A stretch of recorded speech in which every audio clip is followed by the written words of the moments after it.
मैं भाजपा के उन साथियों को कहना चाहता हूं जो इस तरह का पेज चलाते हैं। देखो, ये पोस्टर से कभी भी लॉ एंड ऑर्डर नियंत्रण में नहीं लाया जा सकता है। सूरज की किरण के साथ ही अखबार आता है, अखबार में अपराध ही अपराध रहता है। फिर भी बीजेपी वाले कहते हैं अपराध मुक्त हरियाणा।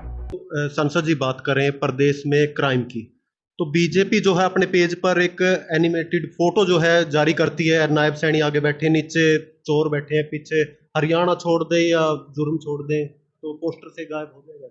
देखो, ये पोस्टर से कभी भी लॉ एंड ऑर्डर नियंत्रण में नहीं लाया जा सकता है। हृदय से, दिल से, मेहनत से मैं भाजपा के उन साथियों को कहना चाहता हूं जो इस तरह का पेज चलाते हैं कि याद करो 2005 जिस दिन चौधरी भूपेंद्र सिंह हुड्डा को कांग्रेस विधायक दल का नेता चुना और उन्होंने मीटिंग के फौरन बाद नीचे आकर के पत्रकार साथियों ने पूछा कि हुड्डा साहब, आपका पहला संदेश क्या होगा हरियाणा की जनता को? तो उन्होंने एक मुश्त ओथ लेने से पहले कि या तो बदमाश या अपराधी अपराध छोड़ जाएं या हरियाणा छोड़। तो 15 दिन के बाद को अपराधी नहीं मिला। तो अबे चौटाला का भी एक बयान आया था, एक दिन के लिए मुख्यमंत्री बना दो, क्राइम खत्म।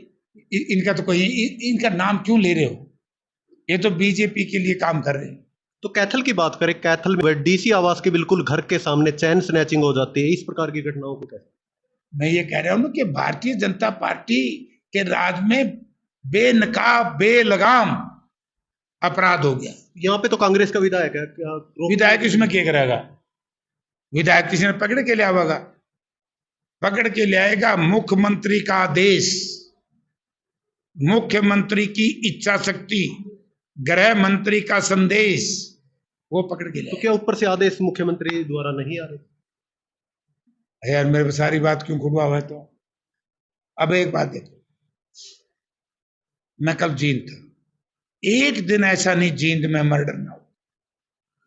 अब रात को यहां या सुबह आपने खबर सुना दी, सूरज की किरण के साथ ही अखबार आता है, अखबार में अपराध ही अपराध रहता है।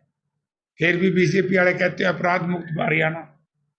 बेरोजगारी बड़ी भयंकर है, फिर भी कहते हैं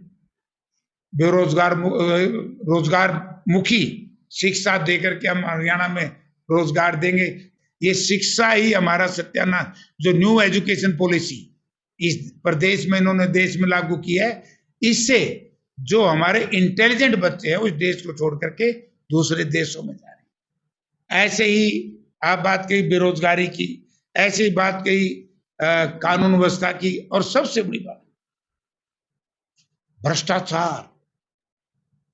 बिना खर्ची बिना पर्ची क्या कर देने? ये बिना पर्ची को काम होएगे? अब तो मुख्यमंत्री भी पर्ची से निकलने लग गए। HKRN की नौकरी भी खर्ची में आ गई, इससे छोटी नौकरी नहीं हो सकती। HPSC के अंदर शिक्षा जगत के लोग जहां पैदा होते, जिन्होंने होनहार बच्चे बनाने इस देश के लिए, उसके भी पेपर लीक हो गए, पेपरों की सील तोड़ दी गई। HPSC के दफ्तर में 3-3 करोड़ रुपए रिश्वत के पकड़े गए, उसके बाद भी कोई नहीं मानते ने क्या करा भाई का।